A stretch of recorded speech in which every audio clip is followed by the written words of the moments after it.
Telangana political screen పై municipal కార్పొరేషన్లలో ఎన్నికలే కాదు, మేయర్లు, చైర్మన్ల ఎన్నిక కూడా సెగలు రేపాయి. హంగొచ్చిన చోట క్యాంపులు వేడి పుట్టిస్తే కీలక సమయంలో లెక్కలు మారిపోయాయి.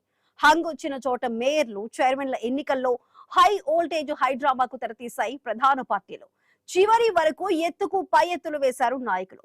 లెక్క కుదరని చోట కొట్లాటలు, కిడ్నాప్లు, రాళ్ల దాడులతో పొలిటికల్ టెంపరేచర్ ను అమాంతం పెంచేశారు.